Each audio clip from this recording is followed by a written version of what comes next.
सास के साथ सोने वाली बहू। रजनी और अमर की शादी को अभी कुछ ही महीने हुए थे। अमर अपनी पत्नी रजनी से बहुत प्यार करता था। शुरू के कुछ दिन तो सब कुछ ठीक ठाक चलता रहा, लेकिन फिर छोटी छोटी बातों पर अमर और रजनी का झगड़ा होने लगा। अरे, तुमने फिर से गीला टॉवेल बेड पर डाल दिया। कितनी बार तुमसे कहा है कि सारा बेड गीला हो जाता है। अरे गुस्सा क्यों कर रही हो? गलती हो गई मुझसे, अगली बार ध्यान रखूंगा। बस हर बार पर बस यही कह के चल देते हो। सारा दिन सफाई तो मुझे करनी पड़ती है ना। देखो रजनी, इस तरह नाराज मत हो। मैंने कहा ना, मैं ध्यान रखूंगा आगे से। और फिर रात के वक्त रजनी अपना बिस्तर उठाकर बेडरूम से बाहर जाने लगती है। अरे क्या हुआ रजनी? सुबह वाली बात पर अभी तक नाराज हो क्या? नहीं, ऐसी कोई बात नहीं है। तो फिर तुम अपना बिस्तर लेकर कहाँ जा रही हो? मैं मम्मी जी के कमरे में सोने जा रही हूँ। मम्मी जी अकेली है ना। अरे कैसी बात करती हो रजनी? शादी के बाद लड़कियां अपने पति के पास अपने बेडरूम में सोती हैं। सास के पास कौन सोता है? मैंने कहा ना, मेरा मन कर रहा है इसलिए मैं मम्मी जी के पास सोने जा रही हूँ। अरे रजनी, मेरी बात तो सुनो यार। मेरा भी तो मन करता है ना तुमसे प्यार करने का, तुम्हारे साथ रहने का। ऑफिस से थका हारा आया हूँ और तुम मम्मी जी के पास सोने जा रही हो। देखो, मुझे आज अपनी सास के पास सोने का मन है और मैं जा रही हूँ। इतना कहकर रजनी अपनी सास के साथ सोने के लिए उनके कमरे में चली जाती है। रजनी बेटा, तुम यहाँ? मम्मी जी, क्या मैं आपके पास सो सकती हूँ? हाँ हाँ बेटा, क्यों नहीं, क्यों नहीं, बिल्कुल सो सकती हो। लेकिन सब ठीक तो है ना? अमर के साथ झगड़ा हुआ है क्या? नहीं नहीं मम्मी जी, मैं रोज़ रोज़ इनके साथ उस कमरे में सोकर बोर हो चुकी हूँ। थोड़ा सा चेंज हो जाएगा इसलिए आपके पास सो जाती हूँ। आपको कोई ऐतराज़ हो तो बता दीजिए। अरे नहीं नहीं बेटा, ऐसी कोई बात नहीं, सो जाओ। और फिर अगले दिन। अमर बेटा, तुम्हारा रजनी के साथ कोई झगड़ा हुआ है क्या? नहीं तो मम्मी, ऐसे तो कोई बात नहीं है। क्यों, क्या हुआ? अरे वो कल रात मेरे कमरे में सोने आ गई थी तो मुझे लगा सब ठीक तो है ना बेटा? नहीं मम्मी जी, वो ऐसी बस उसका मन किया होगा। कह रही थी कि मम्मी अकेली है इसलिए आपकी चिंता हो रही थी। पर अगली रात को फिर से रजनी अपना बिस्तर उठाकर सास के कमरे में पहुंच जाती है। रजनी बेटा, आज फिर से मेरे पास सोने आ गई। मम्मी जी, आपको मेरा अपने पास आना अच्छा नहीं लगता? अगर ऐसी बात है तो मैं बाहर ड्राइंग रूम में चली जाती हूँ। अरे नहीं नहीं बेटा, ऐसा कुछ नहीं है। पर अमर अपने कमरे में अकेला होगा ना? अरे तो वो कौन से 6 महीने के छोटे दूध पीते बच्चे हैं, उनको डर थोड़ी ना लगता है। इतने बड़े हो गए हैं, 1-2 दिन अकेले सो लेंगे तो कुछ बिगड़ नहीं जाएगा। और इस तरह फिर तो ये रोज की बात हो गई। रजनी रोज अपना बिस्तर उठाती, अपनी सास के पास आकर सो जाती। सास उससे कुछ इसलिए नहीं कहती है क्योंकि उसे लगता है कि बहू बुरा मान जाएगी।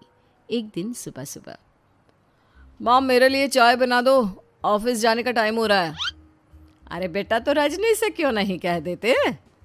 मुझे उससे बात करने का बिल्कुल भी मन नहीं है। अरे आखिर क्या बात है बेटा, तुम इतने उदास क्यों लग रहे हो? देखो ना माँ, आजकल रजनी का बिहेवियर मुझे कुछ समझ में नहीं आ रहा। रोज रात को आपके पास आकर सो जाती है। अगर उसे मेरी परवाह नहीं तो मुझे भी कोई फर्क नहीं पड़ता। अमर गुस्से में ही घर से ऑफिस चला जाता है।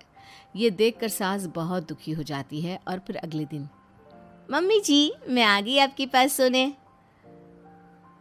हाँ बहू, सो जाओ। पर वो क्या है ना, आज मेरा पुरानी फिल्में देखने का बड़ा मन कर रहा था। कोई बात नहीं, सो जाओ, मैं पिक्चर देखती रहूंगी। ठीक है मम्मी जी। रजनी की सास तेज आवाज में अपने कमरे में टीवी चलाकर रखती है।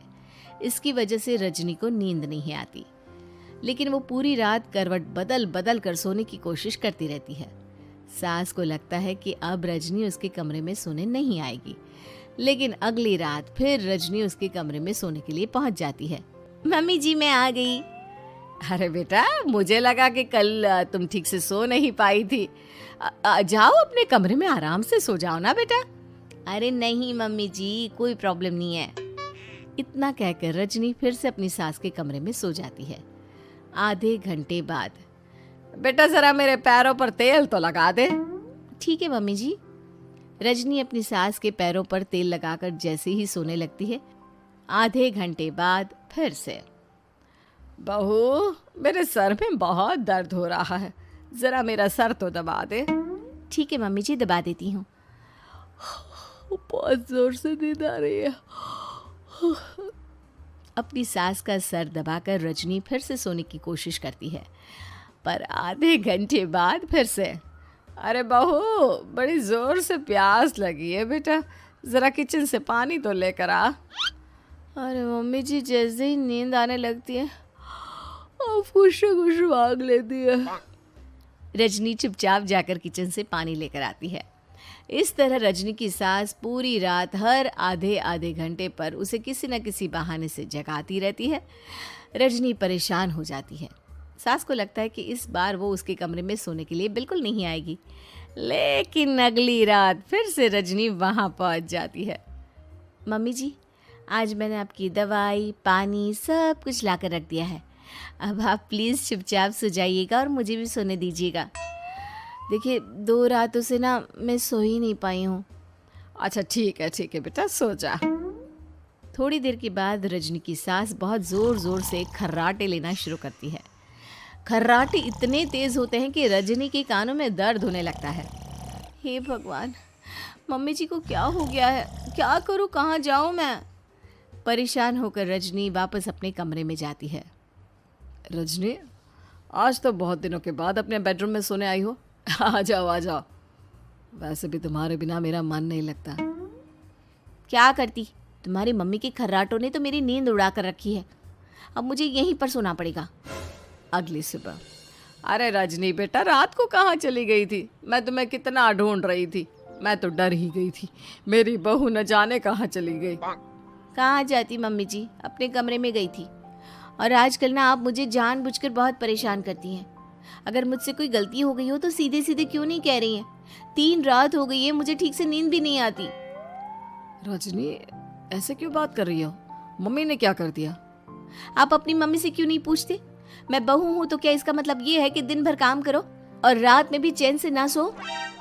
रजनी बेटा, बड़ी नादान हो। इसीलिए तो जानबूझकर मैं ये सब कर रही थी, ताकि तुम अपने पति के पास जाकर अपने बेडरूम में सो जाओ।